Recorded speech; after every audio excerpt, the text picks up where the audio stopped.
We're the JJ boys on the microphone stand, and we're kicking it live with a Fago in our hand, Master T's on the table, not working in the stable, and on his Adidas jacket is the Fago label. This part of the rhyme is for Jagged Joe. When I'm on the mic, I steal the show. All my girly friends chasing me down the hall. I don't smoke dope or drink alcohol. This part of the rhyme is for Kango Joe, known to the crew as the leader of the show. Kango on his head, Adidas on his feet, gold around his neck so that he looks like Mr. T. This last part is for Master J. He rocks on the mic and he sleeps all day. He's always drinking Fago, and that's a fact. And if you've got beef, better change your act.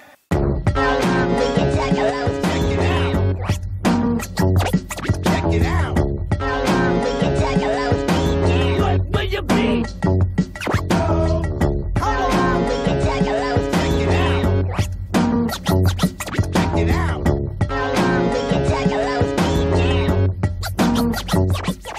Welcome to 2017, the exclusive prequels, exclusive to the 2-disc set of 2017. I want to send a huge thank you to anybody who supported and bought the physical copies of 2017. I had a bunch of ninjas hitting me up saying they wanted physical copies of it. Tried to do the best that I could to make sure it was something cool. I think the posters really set it over the top for something to actually be something nice that people can buy and have, and actually have a physical copy of it instead of just being able to enjoy it download version whenever you can't really actually hold the physical copy in your hand. I'm a collector of audio. I always like buying the actual CDs much more than just downloading it myself, so definitely thought it was fresh, ideal, so try to do the best I can with this. And then when I was trying to figure out some things to do with the actual press up to make it a little bit fresher, I decided, well, it didn't start until the 1997 era whenever Shockumentary came out. Whenever I picked up the 2017 series, that's when it started from. So why not go back and relive some of the vintage days of ICP and bring the juggalos that are listening all the way up from Carnival or Carnage to Shockumentary, where it picked up in the original 2017 documentary series, which I want to thank Fago lovers Scotty D and Roscoe for putting that out as well. But what we'll do right now is get in to the actual thing that pretty much set up this whole Juggalo world. It was the actual dream that Violent J had that laid out the Dark Carnival. Just the ideas and the possibilities were rolling, steamrolling through my mind. I could feel it in my legs, the anxiety and the excitement and the happiness. Insane Clown Posse will paint our faces. Everybody loved that clown on the cover of Dog Beats. And I'm not gonna lie, Isham had an EP out called Homie Don't Play, and on the cover he was in clown paint hanging out of an old Impala. And when I first saw that tape, I thought, does this guy really wear clown paint like that when he raps? I asked the guy at the counter and he was like, no, that's just for the cover of Homie Don't Play. But that idea, rapping in clown paint, stuck with me then. And then months and months, maybe years later, in Alex's basement, when we came up with the name Insane Clown Posse and the idea of painting our faces as clowns, it was like busting a fucking hour-long nut all over fucking Shakira's hips as she's belly dancing. It's hard to explain, but I felt as if there was something else there with me. It was like as if there might have been a cop car outside coming to pick me up and take me to jail. Or a posse of my enemies might have been out there circling my house. I felt a little fear. I felt like trouble was riding up on me, but it wasn't. I didn't have any reason to feel like I couldn't relax, but I couldn't relax at all. This very much might have been my very first panic attack. I was probably 19 or 18 when this happened. I listened as Karen breathed in and out. I stared intently through the open bedroom door out into the dark hallway that led into my living room. I almost expected to see something because that strange feeling seemed to be coming from there. Suddenly a dark shadow walked into view, very much like when me and Rob saw the figure of God walking up the steps when Mark Walensky was spending the night. But this was different. I was so scared I couldn't hardly breathe or move, and I knew what it was right away. It was the clown from my dreams. Even though I couldn't make out any of its features, its outline, down to its jester hat, was exactly the same. getting chills in the back of my neck. My fucking teeth are chilling. Its form was as if it was made of some kind of jet black substance, like oil, in the dark.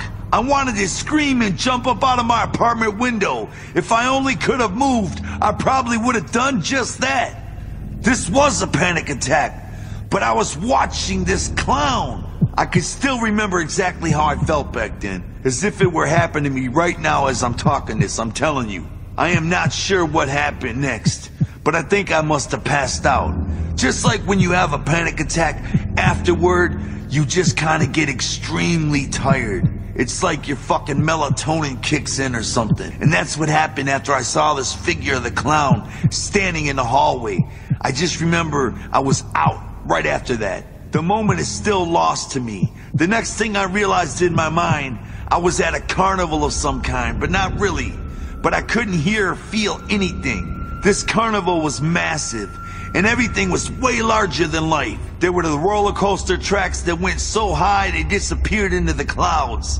There was a house of mirrors that must have been 20 stories fucking tall. This carnival was completely surrounding me on all sides, and it was twisted and strange as fuck. This dream was a fucking trip. It was like I fucking smoked PCP or something. But I ain't smoked shit back then. And I've never smoked PCP, so I don't really know what that's like. But I imagine this was like it, because I was fucking straight having a crazy ass dream inspired by the clown conversation and the clown thoughts we've had and the insane clown posse christening and the clown that had been in my dreams. Now I'm having this dream that I'm at this crazy ass carnival, and standing not 10 feet away from me was the clown who I had seen many times in my dreams. But this time he looked too real, as if he sat staring back at me. This was tripping me out. This is tripping me out right now.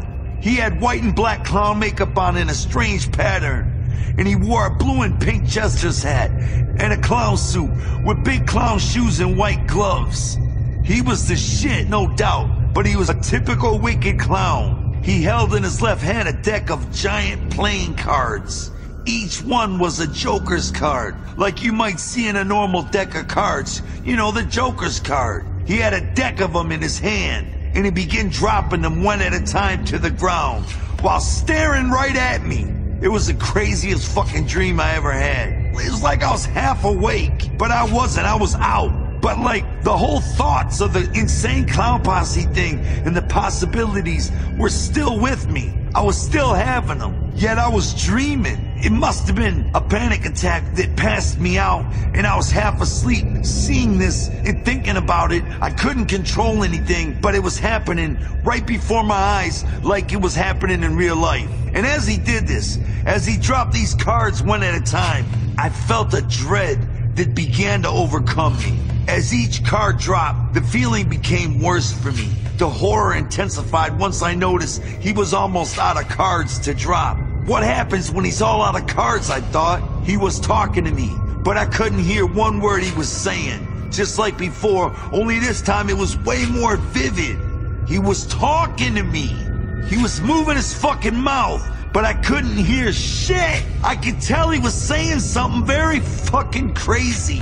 I could feel it in his words. I could feel it more than I could hear him. Suddenly, just before he dropped the last card, I found myself shooting upwards, high above everything. I was flying straight up, looking down at this massive carnival. As I flew up higher and higher, I was just suddenly rising, up and up and up.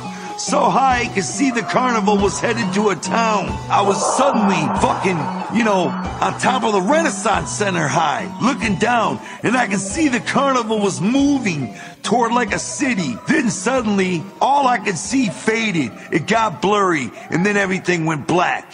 Everything was pitch black. And there you hear the dream that inspired the entire Dark Carnival. Violent J lays it out even more detailed in the Behind the Paint book, the audio book. If you don't have that, if you haven't heard it yet, definitely pick that up. It's like 35 hours of stories, just like you just heard right there, where he was talking about how he was inspired by that dream, that what basically became the Insane Clown Posse. Everybody knows the story. They started out as the Inner City Posse, released Dog Beats, also the D-Lyrical and Intelligence and Violence also released that album, which Faygo lovers just caught up with D-Lyrical some 30 years later after recording that Intelligence and Violence. Seems like a hella cool dude. If you want to check out that interview with D-Lyrical, definitely hit up Faygo lovers or their YouTube account. Just search Faygo lovers and it'll come up. But those classics from back in the day kind of left them to where they didn't feel like they were reaching the audience they were wanting to reach. They didn't feel like people were feeling them the way they expected them to just by hearing their music. I guess they probably thought that people were kind of sleeping on them. So what they did is figured out, hey, this is Detroit. We're known for the wicked shit. We're known for craziness. Alice Cooper's huge in Detroit. He's not even from Detroit. People think he's from Detroit. Kiss is huge. Detroit, Rock City, of course.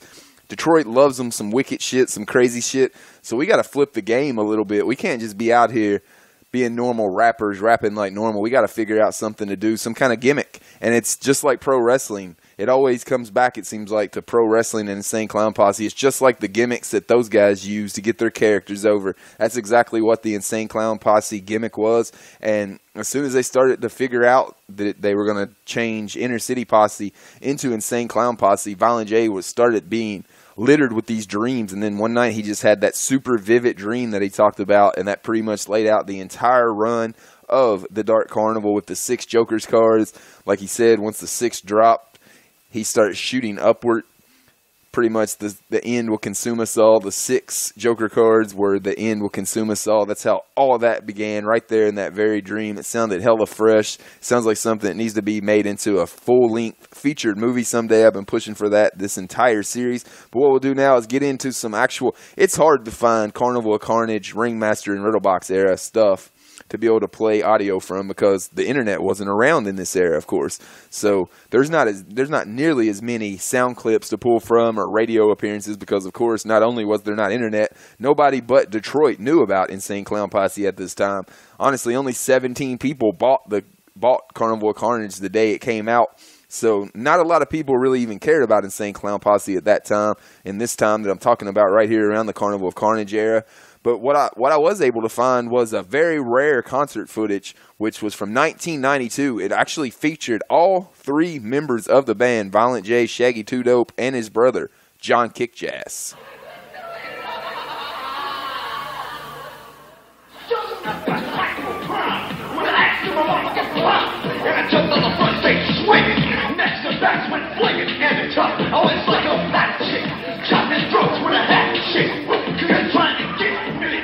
So I took the head, ran down the hall one naked.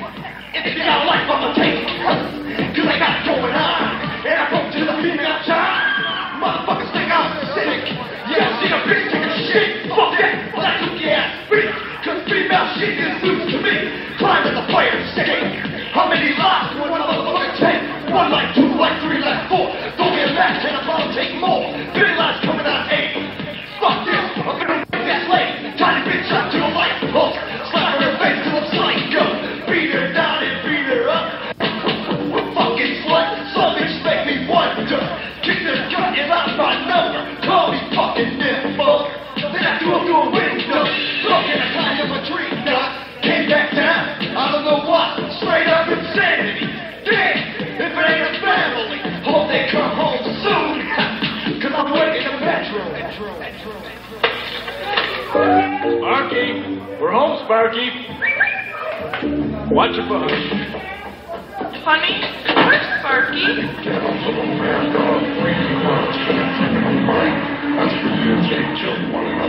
In Americans enjoy its creation. Now this ghetto-minded criminals that cross the line into your neighborhood and will soon give you a taste of the hell that they have lived for so long. So pops, it's time that your son gets shot. Deal with your own creation. Well, I picked it. My son's son. Pay my debts while I'm still 3 headlines. Jumped out of school cause I couldn't find my locker. Stumbles on my jaw and got hair like Chewbacca. Might see me sleeping out of the street. Found one for a job cause there's no job looking for me. Then it all went to my head. Next day, 39 motherfuckers dead. Tell the pigs I did it. Place furniture back and beat you in the head with it. And keep your bitch in place. Or let me take her ass hard with a footprint on her face. So I'm hating slow. Shoot him in the face, step back, and into my nuts. Lunch him in the sack. Cause I'm fucking so hard it'll break their back. All the pressure back.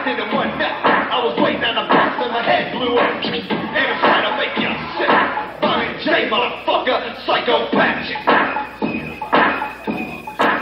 And there you hear sounds way back from 1992, whenever Insane Clown Posse was in their original formation fully. It was Violent J, Shaggy 2 Dope, and John Kickjazz, Shaggy's brother, all rocking the stage there. You can actually find video footage of that very concert on YouTube. Just search ICP 1992, and it should come up, as that's just some classic shit right there. I love whenever those things pop up on YouTube. It's like finding treasure whenever you're just searching through YouTube, and all of a sudden you're finding some 20-plus-year-old ICP gigs. So whenever those pop up, that's hella fresh. Much props to those ninjas that put those out there for everyone to enjoy. I know they've been under wraps for years. Some of the exclusive ninjas that had access to it were able to enjoy that freshness, but I think it's hella fresh now that every juggalo and any juggalo that wants to be able to see some 1992 ICP shows and see what it was like to be there then can simply do it by typing in 5 letters on YouTube, and you're taken right back to 1992. And speaking of whenever they were with their third member, John Kickjazz, of course, he eventually left the group, and he was replaced by Grease E, who made his appearance on the sideshow from Carnival Carnage, which was Beverly Kills 50187, which I think is criminally underrated album. It may sneak into the rankings on my actual albums over some actual Joker cards. I love Beverly Kills. It's actually in my CD player right now. It has been for the last couple of days. I never get tired of that album. I think that album's really whenever it all clicked together and really started hearing the classic Insane Clown Posse style. I know Grease E was on it, so it wasn't the actual just Insane Clown Posse that we know today with Shaggy 2 Dope and Violent J. But it did really start to show what we would hear throughout their entire career with the dynamic of Jay rapping, Shags with his voice where he yells along with things and kind of intro songs and does mid breakdowns of songs. I think Beverly Kills 50187, definitely do not sleep on it. If you only are somebody that just checks out the Joker cards, definitely pick up Beverly Kills 50187. But I actually was able to track down some concert footage that Greasy was actually in. It seems like he was only in the band for a month or so, but he made an appearance on Beverly Kills, and he also made a live appearance 1993 at St. Andrews Hall.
And there you hear 1993 concert footage, St. Andrews Hall, Violent J, Shaggy 2 Dope, and the infamous Grease E rocking the stage right there. All three of them. No Fago back in those days on either of these past two concert clips that I've played.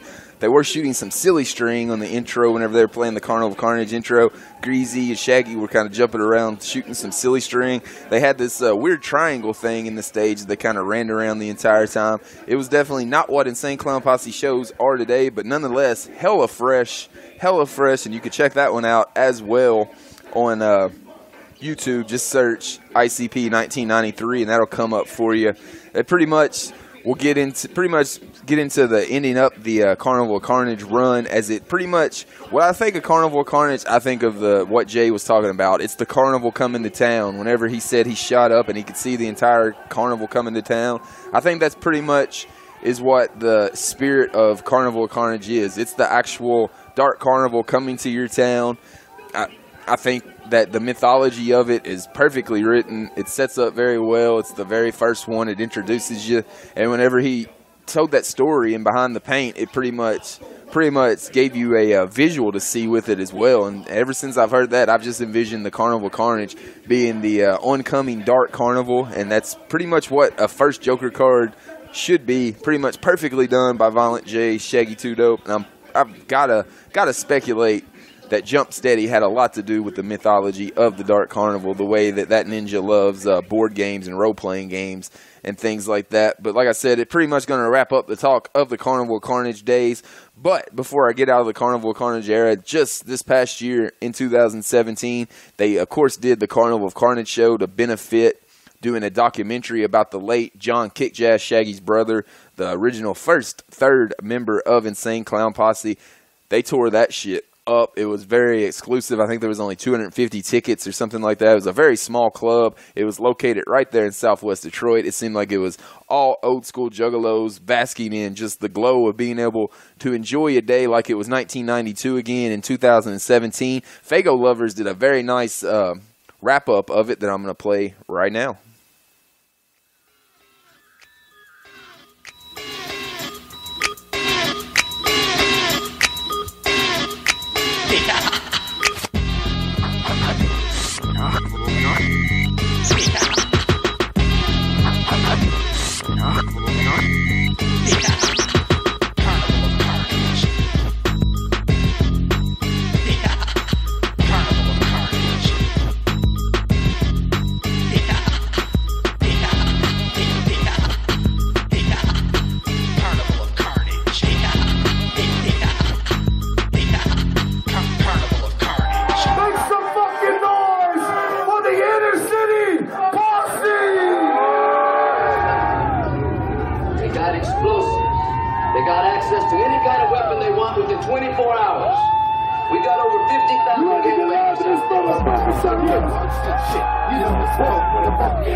We don't don't like that shit where I come from, bro. Now the ICP stand alone. In the Southwest Ghetto Zone.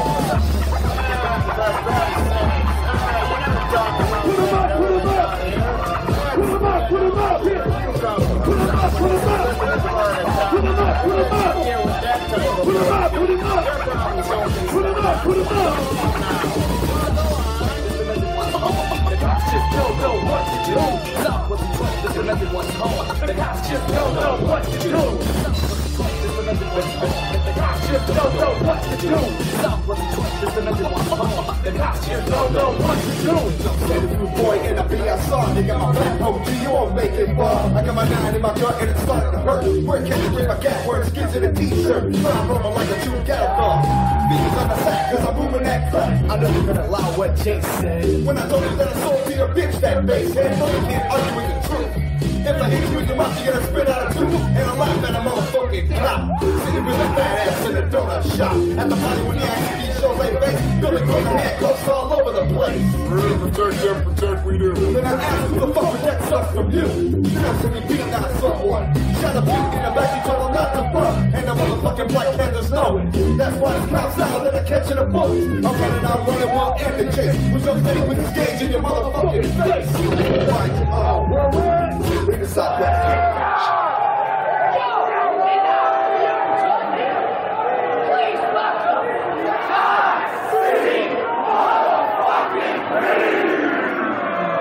When we come to the jump, then check to the inside, been down the road, then I'll drop a few necks and I'll bring a few more. So what's up? Roll by me in the corner, I'ma hold my nuts up. It's been a fuck you with that. Fall through as soon as shit, let me hit that. Go behind the tank, ain't even want them fake. I just see some folk that I'm skating, bitches naked. I pass out when it gets dark. They walk up naked at the road park. Gotta go, gotta go before I get the rap. Gotta chop off head, chillin' in my lap. Mr. Trick, I'm sick. We're a tick, tick, tock, and don't quit. It don't quit, it don't quit. Mr. Trick, I'm sick. I'm gonna hit it. Then I can hold me, I'm a psycho. So I ain't his place, like I don't know. Cut the neck and I got some more. The matter the axe, the matter the phone. It's all man you can talk to. Whatever you need, I'm a stalker. If you're a kid, I'm a taker. If you're a neck, I'm a breaker. If you're a old lady, I'm a mother. Cause bitch, you can't fuck with the trouble.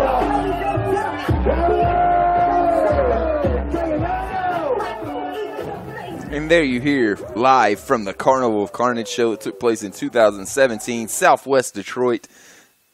Pretty much one of anybody that actually attended the event, I've heard say that it's one of their top 5 Juggalo events of all time. It seemed like that it was really pulled off flawlessly. I think the only negativity that I heard come from it is somebody tried to jack the classic old school banner from back then that they brought out for the concert.